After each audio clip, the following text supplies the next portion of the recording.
네, 대박 90분 화요일 순서 본격적으로 시작해 보도록 하겠습니다. 먼저 오늘 이 시간 저와 함께 해주실 두 분 만나봐야죠. 한솔 컨설팅의 허준 대표, 그랜드슬램 인베스트먼트의 최승현 대표 두 분 나오셨습니다. 안녕하세요. 네, 안녕하세요. 네, 두 분과 시장 이슈 살펴보기 전에 종목 상담 신청 방법 안내해 드리겠습니다. 02786-1022-1023 전화 지금부터 받도록 하겠고요. MTN 채팅방 열려 있습니다. 무료 문자 오늘도 준비가 되어 있는데요. 013-3366-8288번으로 지금부터 연락을 주시면 되겠습니다. 종목 상담은 잠시 후 이어지겠고요. 오늘 저희는 대담한 토크 주제부터 만나보겠습니다.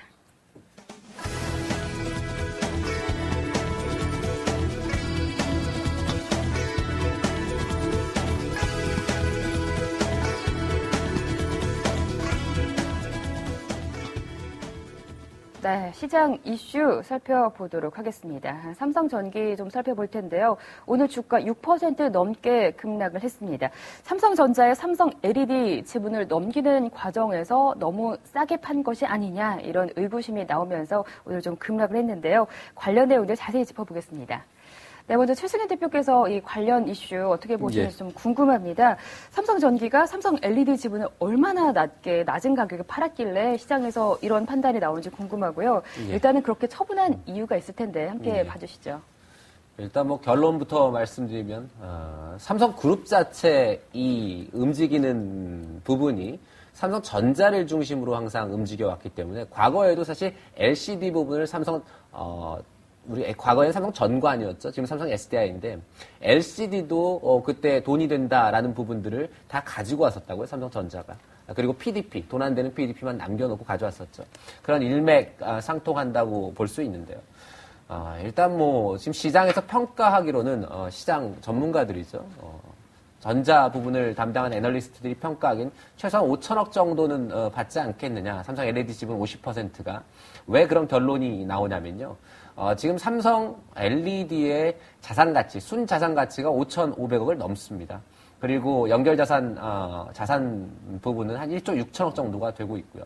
그 다음에, 2010년도의 실적이, 순이익이 2천억이 넘고요. 올해 같은 경우 물론 실적이 별로 좋지 않습니다. 올해 예상하기를 한 300억 정도 순이익 날 것이다, 라고 예상이 되고 있고, 내년 같은 경우에는 한 1,800억 정도 순이익이 날 것이다, 이렇게 예상이 되고 있는데요. 보통 이제 전기전자 업체가 PBR 1배 정도 수준에 거래된다는 건 상당히 싸게 거래된다는 의미예요. 보통 이제 경기가 굉장히 안 좋았었을 때 순자산 1배 정도까지 내려오는 경우고요. 이번에 LG전자가 순자산 1배로 내려가니까 곧바로 1배로 올라오잖아요. 그래서 상당히 저평가받고 있는 수준이 이 순자산 부분의 평가를 받았고요. 그 다음에 이제 우리가 수익가치 부분, 예를 들면 앞으로 향후에 얼마를 벌 것이냐라는 평가를 보면 이번에 삼정회계법인하고 삼성그룹 쪽에서 삼정회계법인이 평가한 걸 보면 보통 이제 굉장히 자그마한 코스닥 회사 LED 연관된 종목들을 많이 비교를 해놨어요. 32개를 비교했는데 그중에 큰 회사는 서울반도체하고 하이닉스 정도밖에 없는 상황이고요. 보통 이제 그런 평가를 할 때는 해외 글로벌한 기업들을 주로 평가하기 마련이거든요. 그렇게 보면 LED 업종에서 삼성전기하고 좀 비견할 수 있는 것이 우리나라에서는 서울반도체, 그리고 미국에서는 크리라는 회사가 있고요. 대만 같은 경우에 에피스타라든지 에버라이트 뭐 이런 회사가 있는데요. 이런 회사를 보게 되면 내년 실적 대비한 PER 평균이 18배 정도가 나와요. 그런데 삼성전기는 3배 정도에 넘겼거든요.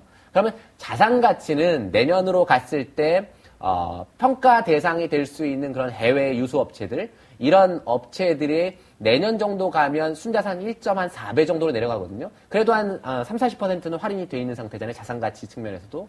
그런데 수익 가치 측면에서 보면 거의 5분의 1 수준이라는 얘기. 그래서 평가를 합친다 하더라도 거의 2배, 그러니까 예를 들면 반 가격 이하로 넘겼다는 얘기가 되고요. 그 다음에 이제 뭐 삼정회계법인에서 평가한 유사기업하고의 어떤 평가 가치 부분에서도 결국엔 이제 싸게 넘겼다. 적어도 절반 가격 이하로 넘겼다라는 게 시장에서의 평가입니다. 그래서 일단은 뭐 삼성전기 입장에서는 현금이 들어오고 그 다음에 이제 법인세를 내거나 하는 부분이 없기 때문에 그 부분을 갖고서 빨리 새로운 성장 동력을 찾는 것이 중요한 부분이고요. 삼성전자 입장에서는 뭐 싸게 샀으니까 좋을 수밖에 없고, 지금은 LED 업황이 다소 좋지 않지만 결국에 이제 LED TV가 좀 더 활성화되고 그 다음에 LED 조명이 좀 더 크게 활성화되는 측면에서 본다면 삼성전자로 가는 것이 당연한 건 맞아요. 왜 그러냐면 또 우리나라에서 LED 업종이 중소기업 부분으로 정부 정책상 넘어간 상태잖아요. 지금 네. 대기업이 아니라 중소기업을 밀어주는 정책이 돼버렸기 때문에 글로벌하게 생산하고 제조하고 판매해야 되는 입장이란 말이에요. 그래서 일단은 뭐 삼성전자 입장에서는 유리한 측면이 됐고요. 삼성전기 측면에서는 미래의 먹거리를 하나 빼앗긴 상황이 되고 단기적으로는 뭐 자본이 들어오기 때문에 그 부분은 뭐 유리할 수 있는 부분이다. 이렇게 평가를 할 수 있을 것 같습니다. 네, 삼성그룹주 측면에서 봐주셨는데요. 삼성전자가 그룹의 중심이다 이런 것을 증명해주는 그러한 계기가 된 것 같습니다. 그렇다면 반면에 싼 가격에 삼성 LED를 넘겨받게 된 삼성전자의 경우에는 좀 호재가 될 것 같습니다. 허준 대표님, 어떤 시너지 효과 기대를 해볼 수 있을까요? 예, 이번에 그 삼성전자가 삼성 LED 흡수합병한 거는 삼성그룹 전체의 전자 부분에 대한 그 집중화, 수직 계열화를 좀 꾀하기 위한 그룹 전략실의 전략으로 보입니다. 그래서 실제 뭐 자금을 지불하지 않고 삼성전자 주식을 주는 걸로 대신했기 때문에 자금 유출 효과도 거의 없고 LED 부품부터 LED TV까지 부품부터 세트까지 완성 수직 계열화를 완성함으로써 향후 LED 시장의 그 내년도 성장성과 유연성에 좀 더 기대를 할 것으로 예상됩니다. 그 다음에 또 이번에 소니 LCD에 지분까지 1조 한 800억 주고 매입을 했습니다.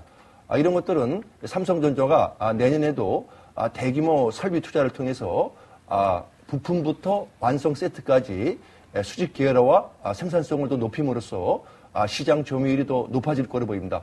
삼성전자는 3분기에 4조 1천억, 그 다음에 이번 4분기에 한 4조 6천억, 그래서 연간 영업이익이 한 15조 8천억 정도 예상되고 내년도에는 지금 한 20조까지도 좀 분석이 영업이익이 나오기 때문에 네. 현재 그 100만 원대에서 왔다 갔다 하는 주가는 내년 한 3, 4월경 되면 한 134만 원 정도까지도 충분히 갈 수 있고 시가총액도 현재 그 1393억 달러인데요. 세계 랭킹 한 5위가 되겠습니다. 그래서 지금 1위는 애플과 구글이 차지하고 있는데 내년도 상반기에는 아마 애플과 구글하고도 시가총액이 거의 맞먹을 정도로 세계적인 업체로 발돋할 가능성이 좀 많기 때문에 반도체, 휴대폰, 또 LCD, 멀티미디어 각 부분이 좀 골고루 성장하면서 삼성전자는 전천후 아마 좀 세계적인 마켓 플레이어가 좀 될 수 있지 않을까 이렇게 한번 예상을 해보겠습니다. 네, 뭐 여러 가지로 삼성전자는 지금 호재에 만발한 상황이네요. 오늘 종가가 한 107만 3천 원에 끝이 났는데 뭐 기존의 목표가 한 120만 원 선까지 제시가 됐었죠. 이보다도 더 높은 목표가 상반기에 134만 원 정도까지도 추가 상승 가능하다. 이런 전망도 함께 주셨습니다.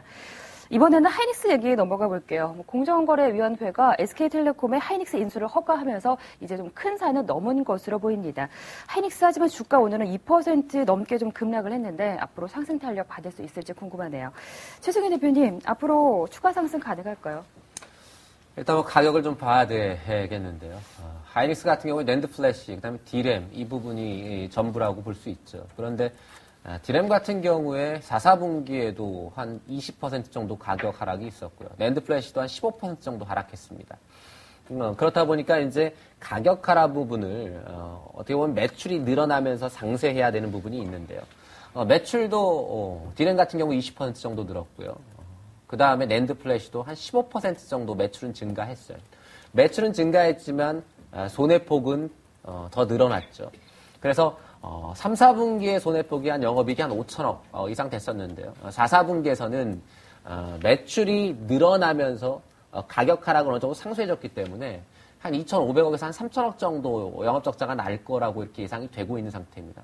그러면 가격 하락을 멈추든지 또는 가격 하락을 멈추고 상승으로 돌아서든지 아니면 매출이 기하급수적으로 늘어나서 그 하락분을 상쇄하고도 이익이 더 발생해야 결국엔 영업이익이 흑자로 돌아서지 않겠습니까?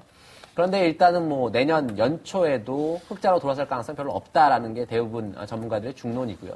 2, 4분기 가게 되면 영업이익 흑자로 돌아설 가능성이 높다 이런 얘기가 나오는데요. 그것은 결국엔 뭐 미국 경제 성장, 그 다음에 유럽이 좀 안정될 것이다. 그 다음에 신흥국가들이 안정되면서 디램이라든지 낸드 플래시, 특히나 내년에는 낸드 플래시에 대한 기대감이 상당히 높거든요. SK텔레콤이 낸드 플래시의 캐펙스, 우리가 이제 용량, 생산을 많이 설비 투자를 늘리면서 낸드 플래시에서의 수익성을 늘릴 것이다. 이런 기대감을 갖고 있단 말이에요.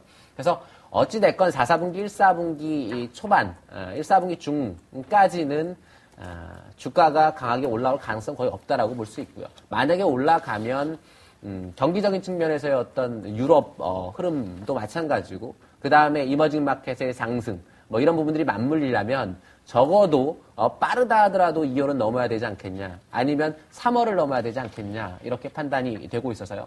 결국에는 내년 연초에 시장이 흔들거린다면 흔들거리는 흐름 안에서 2만 원 내외가 저점이 될 것이고 고가는 지금 대부분의 증권사에서 내세우고 있는 것이 내년에 2, 4분기 이후에 영업흑자로 돌아간다는 기준 하에 영업이익이 한 3, 4분기까지 해서 한 1조 원 정도는 낼 수 있을 것이다. 이러한 평가에서 적정 주가 한 2만 4, 5천 원을 본단 말이에요.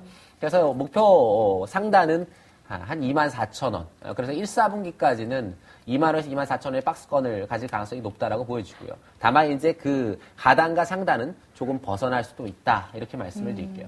네, 하이닉스 주가 전망 박스권 흐름을 예상을 해주셨습니다.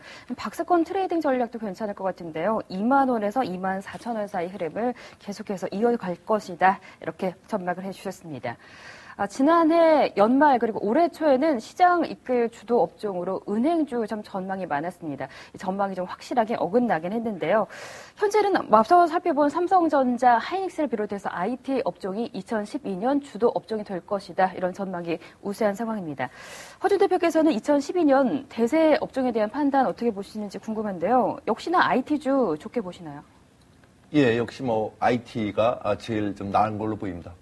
현재 여러 업종이 있습니다. 뭐 자동차, IT, 철강, 화학, 조선, 기계, 건설들, 은행, 증권 여러 업종이 있는데 그중에서 업황 모멘텀이 제일 센 거는 역시 IT 쪽입니다. 그중에서도 이제 휴대폰과 스마트폰, 그다음에 태블릿 PC로 대변되는 이런 모바일 기기의 성장세가 끊임없이 진화되고 있기 때문에 이 부분에서의 그 업황 모멘텀이 제일 주가 상승에 큰 모멘텀으로 작용할 것으로 보입니다. 그래서 1순위는 역시 IT 업종을 뽑아야 될 것 같고, 네.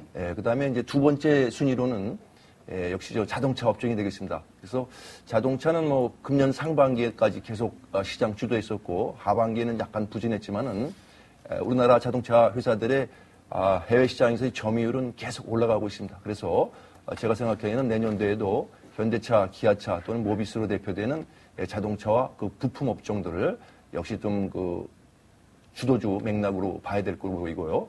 세 번째는 이제 내수 관련주를 좀 말씀드리겠습니다.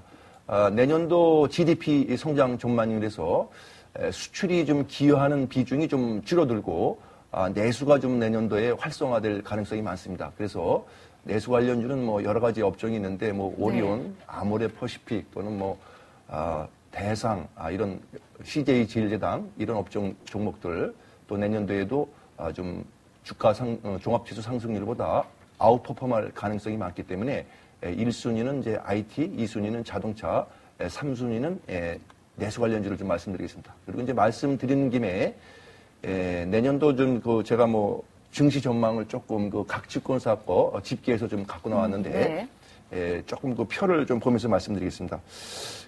내년도 각 증권사 전망치를 보면 24개 증권사를 지금 내놨는데요. 가장 낮게 보는 증권사는 뭐 1,550 정도를 보는 증권사가 있고 그 다음에 또 제일 고점은 한 2,400까지도 좀 보는 증권사가 있습니다. 그래서 지수의 저점은 한 1,700 정도를 지금 보통 많이 평균이 나와 있고 고점은 한 2,284 정도 나와 있습니다. 그래서 2,284는 아마 금년 4월 말에 기록했던 2,230과 한 비슷한 정도 이런 수준이 되겠습니다. 그래서 내년도 증시 전망 전체로는 상저하고 상반기보다는 좀 하반기가 더 좋아질 가능성이 많은 걸로 보는데 그 이유는 이제 내년에 우리나라도 그렇고 프랑스, 미국 전 세계적으로 대선 선거가 많이 있습니다. 그래서 각 정책 후보자들이 좋은 정책 가이드라인, 정책 정사진을 많이 제시할 거로 보입니다. 그래서 이런 것들이 좀 재정정책 부양 효과로 나타날 거로 보이고 그 효과가 아마 좀 하반기에는 좀 본격적으로 풀릴 거로 보입니다. 또 내년 2월 달에는 그 이탈리 국채 이런 만기가 집중적으로 많이 돌아오는데 네. 그런 고비만 또 잘 넘기게 되면은 1분기에서 2분기 넘어가는 그 고비가 제가 생각하기에는 그 유로존 문제만 좀 잘 해결되면은 재정 부양 효과들이 힘입어서 하반기에는 좀 국내 증시가 상반기보다 더 높은 한 2,200, 300까지도 우리가 목표치로 좀 내다볼 수가 있을 거로 한번 예상을 해보겠습니다. 네, 증권사 평균 지수 밴드 상단이 한 2284포인트 정도로 지금 집계가 되고 있습니다. 허준 대표께서도 이 정도 상승 가능하다고 보시나요? 예, 저도 여기 뭐 각 증권사 목표치와 좀 비슷한 생각을 좀 갖고 있는데요. 네. 하반기로 갈수록 아마 그 경기 확산 기대감이 좀 높아질 거로 보이고, 우리나라도 4월에 총선이 있고 12월에 또 대통령 선거가 있기 때문에 각종 정책 청사진, GDP 성장률이나 복지, 재정 정책 이런 거에 대한 종합적인 대권 후보들의 그 제시가 예상되기 네. 때문에 하반기가 더 좀 나을지 않을까 이렇게 좀 예상을 해보겠습니다. 네, 내년 증시 상저하고 말씀을 해주셨고요. 평균이 한 1701선에서 2284포인트 정도로 증권사 예상치가 집계가 되고 있습니다. 최승혜 대표님 의견도 궁금한데 이 정도 밴드 보시나요? 마찬가지로? 일단 뭐 거의 비슷하게 보는 것 같아요, 전문가들. 왜냐하면 지금 유럽 때문에 그렇거든요. 지금 뭐 미국 시장은 경제 지표가 다소 안정적으로 나오고 있는 상황이고요. 내년으로 지금 가게 되면 지금 S&P에서 내년 초 또는 중순 말 이 사이에 유럽의 신용 등급을 강등하겠다라고 지금 벼르고 있는 상황 아닙니까? 그러니까 1월 달에 강등을 하게 될 거라고요. 그 국가가 어느 국가가 포함될 것이냐의 차이가 있을 뿐이지 결국에 신용 등급을 강등할 것이고요. 그 다음에 허준 대표님 얘기하신 대로 이탈리아뿐만 아니라 스페인이라든지 1월, 2월 달에 돌아오는 국채가 상당히 많습니다. 네. 그러니까 이제 그것을 잘 극복하게 되면 우리가 아주 쉽게 생각해 보세요. 어려움을 극복하면 그 극복이 시너지가 돼서 주가는 급등하는 경우가 많거든요. 그래서 1월 달, 2월 달에 어려움을 잘 극복하고 나면 3월 달, 4월 달 이럴 때 상당히 급등 가능성이 상당히 있다는 얘기예요. 그래서 일단은 유럽의 위기를 잘 넘기는 그런 과정 안에서 주가가 좋아질 가능성이 높고요. 물론 뭐 당시 1월, 2월 달에 흔들림은 분명히 존재하겠죠. 그 다음에 이제 미국 같은 경우 경제 지표가 지금은 좋게 나오고 있지만 우리가 이제 미국 지표들 나올 때 시티그룹에서 발표하는 이코노믹 서프라이즈 인덱스라는 지수가 있어요. 그러니까 전문가들한테 물어봤을 때 경제 지표가 좋게 나올 것 같냐, 나쁘게 나올 것 같냐. 예를 들면 소비, 뭐 주택, 뭐 이런 것들을 분별하는 그러한 지표가 있는데요. 네. 그것이 이미 70% 이상으로 올라온 상황이에요. 그런데 그 지표가 70%를 넘어서서 7, 80에서 왔다 갔다 하게 되면 결국엔 다시 낮아지거든요. 그러니까 우리가 경기가 사이클이 좋아졌다, 나빠졌다 하는 것처럼 서프라이즈 인덱스도 좋아졌다, 나빠졌다 한다는 얘기예요. 그래서 내년에 예를 들면 3, 4월 때까지 미국의 경제 지표가 계속 좋을 것이냐. 그것은 가봐야 하는 거죠. 그런데 계속 유지하기가 힘들 수도 있어요. 그래서 일단 그 부분 유럽이 좀 나아지고 중국이 긴축을 좀 완화하고 하는 부분에서 상쇄가 되면 주가는 충분히 올라갈 수 있는 여건은 될 수 있다고 보는 것이죠. 그래서 대부분이 1, 4분기를 넘어서서 2, 4분기로 가면 좋아질 것이다 이렇게 예측을 하고 있는 것이고요.